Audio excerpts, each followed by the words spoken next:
Welcome into another episode of Tailgate Talk SEC. I am Will Thomas, and today I just kind of wanted to riff for a little bit and just sort of update what is going on with this new batch of lawsuits. Now, last night, a bunch of new players got temporary restraining orders against the NCAA to come back and play a fifth year of eligibility. Now, obviously, this was not chaos, but it got a lot of pushback on social media mainly because of a guy like Jack Pyburn.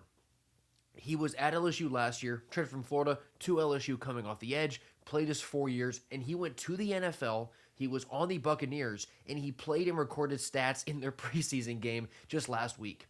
Now, all of a sudden, he has eligibility, but he is still on the Tampa Bay Buccaneers roster. So if he's cut by the Bucks, then he might come back. But that just opens the whole can of worms of like, well, how far are we taking this?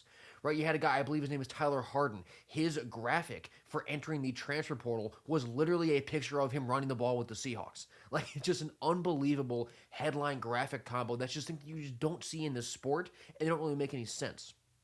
So obviously the nature of this pushback is negative, right? You cannot have obviously the 5-for-5 rule is new, and there is some gray area when it comes to grandfathering players in. But in terms of people who are on pro rosters and have played preseason games on those pro rosters, it just doesn't feel like they should be allowed to come back. But what is this really going to do, just in the context of the SEC this year? Like, how much of a difference is this really going to make? Well, for starters, players who come back who were on SEC rosters last year, if they enter the transfer portal, they cannot go to another SEC school. Right, so I'll stick on this Jack Pyburn example. He was at LSU. If he comes back, he could come back to LSU if he wanted to, but if he wants to go to a different college, it has to be out of conference.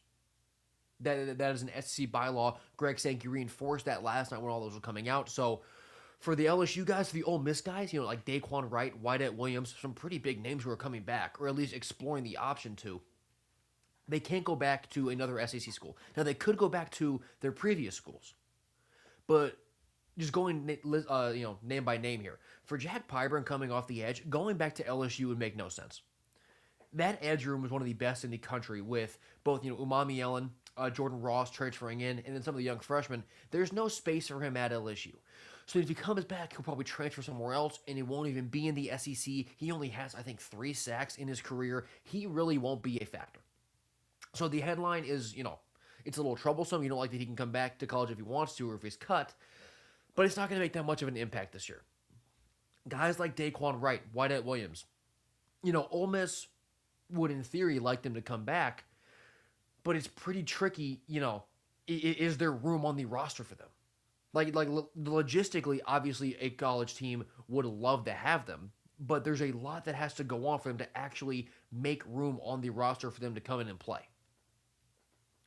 So, and Wyatt Williams, right? He quoted 2 on 3 that his full intention was to make a pro roster. He just has this TRO, but he's still trying to go pro. So, just all that's to say, just a lot of these headlines are sort of trying to imply to you that these guys are coming back to college and like it's almost said and done. Most of the guys who are granted TROs probably actually won't come back to college, right? It's just having that option because that's kind of what their goal right now is to make the most amount of money playing football right now. And for some of these guys, that answer will be coming back to college and making a couple 100,000 this year. But some of them will get on pro teams, right? And they will sign contracts that will be for more money. Now, probably the biggest name that we saw get a TRO yesterday was Xavier Harris, another Ole Miss guy on the defensive line. He's expected to come back to college, right? He's the one where he wasn't picked up for whatever reason. It seems like he is the most likely out of this new batch to come back to college. But like I said before, he's not going to go to Ole Miss, and because of the SEC's rules, he will not transfer within the conference. So if you want to just look at this from an SEC perspective, it doesn't really affect the conference at this point, right? Because Xavier Harris is not going to come back and go to Alabama, right? He's not going to go join Lane at LSU because he can't come within the conference. He can't transfer to another SEC school. So Sankey and the bylaws there are actually doing a decent job of protecting the SEC from just total chaos. Now, a guy like Pyburn could go back to LSU. I do believe that in theory, Daquan Wright could go back to Ole Miss, but there are so many loopholes. So this is obviously a concerning trend, and I'm not going to sit here and try and defend, these guys who were maybe not drafted but picked up at NFL training camp, playing in preseason games. I'm not trying to defend them coming back to college football at all. I think it's ridiculous. But I do think that just taking a step back and sort of looking at all of the logistics of the situation, you're not going to see this make that much of an impact on the sport this year. Obviously, Indiana does have some guys coming back. Some other schools are working on it too, and some players like Thomas Castellanos, Desmond Reed, they're still exploring the options. But guys, the season starts in 9 days, right? So these guys are running out of time, and with how hard it is and how many loopholes they have to jump through, a lot of them are going to decide it's just not worth it. So all in all, this ruling is bonkers, right? Just the fact that you can give these pros TROs to come back. But I do believe that in terms of this college football season, and just looking at how much you might actually see former pros come back to college rosters, I think the impact will be minimal. Xavier Harris will be back in college, but he won't be in the SEC. A guy like Desmond Reed, Thomas Castellanos, they might come back, but Castellanos probably won't get a starting job. Desmond Reed, you'll hear him on side and be like, oh right, that's that pick guy who came back, but it's not going to be that much of an impact on the sport.